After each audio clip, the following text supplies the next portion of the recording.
আসসালামু আলাইকুম বন্ধুরা, আশা করি সবাই ভালো আছেন। গরিব ঘরের রাজপুত্র নাটকের ১৬তম পর্ব দেখার পর আমরা সবাই যেন এক বিশাল ধাক্কা খেলাম, তাই না? বিশেষ করে মেঘলার প্রেগন্যান্সির খবর আর অনিকের বাবা মায়ের নতুন চাল, সব মিলিয়ে নাটকটি এখন চরম উত্তেজনাকর মোড়ে দাঁড়িয়ে আছে। আজকের ভিডিওতে আমরা আলোচনা করব আগামী পর্বে কি ঘটতে যাচ্ছে।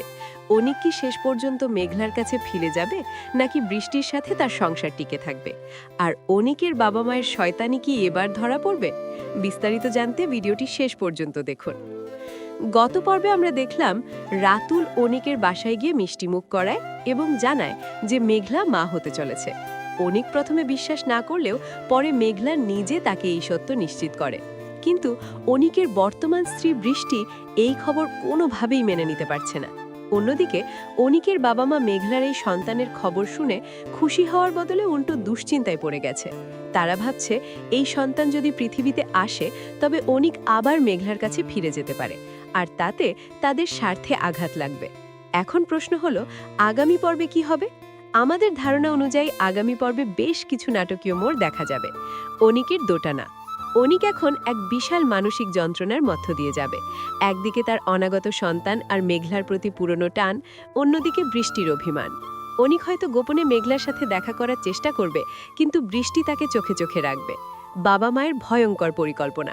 ১৬তম পর্বের শেষে অনিকের বাবা মায়ের কথা শুনে বোঝা যাচ্ছে তারা মেঘলার এই সন্তান নষ্ট করার বা মেঘলাকে বিপদে ফেলার কোনো পরিকল্পনা করছে।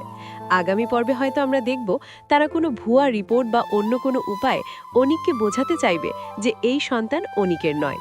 মেঘলার কঠোর অবস্থান। মেঘলা এখন অনেক বেশি আত্মবিশ্বাসী।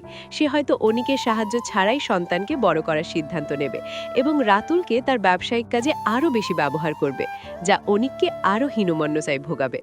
বৃষ্টির সিদ্ধান্ত। বৃষ্টি হয়তো অনিককে আলটিমেটাম দেবে, হয় তাকে বেছে নিতে হবে, না হয় মেঘলাকে। বৃষ্টির বাবাও অনিককে চাপ দেবে তার মেয়ের জীবন নষ্ট না করার জন্য। বন্ধুরা, আপনাদের কি মনে হয়, অনিক কি মেঘলার সন্তানের দায়িত্ব নেবে, নাকি তার বাবা মায়ের প্ররোচনায় মেঘলাকে আবারও ভুল বুঝবে? আর মেঘলার কি উচিত অনিককে ক্ষমা করে দেওয়া? আপনাদের মূল্যবান মতামত অবশ্যই নিচের কমেন্ট বক্সে জানান। আপনাদের কমেন্ট থেকেই আমরা বুঝতে পারি আপনারা নাটকটি নিয়ে কতটা আগ্রহী।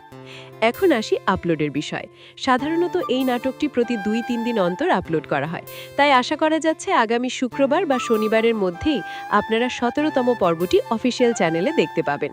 ভিডিওটি ভালো লাগলে একটি লাইক দিন এবং আপনার বন্ধুদের সাথে শেয়ার করুন। আর গরিব ঘরের রাজপুত্র সহ সকল জনপ্রিয় নাটকের নিয়মিত আপডেট পেতে আমাদের চ্যানেলটি সাবস্ক্রাইব করে বেল আইকনটি বাজিয়ে রাখুন। আজ এখানেই বিদায় নিচ্ছি, দেখা হবে পরবর্তী ভিডিওতে।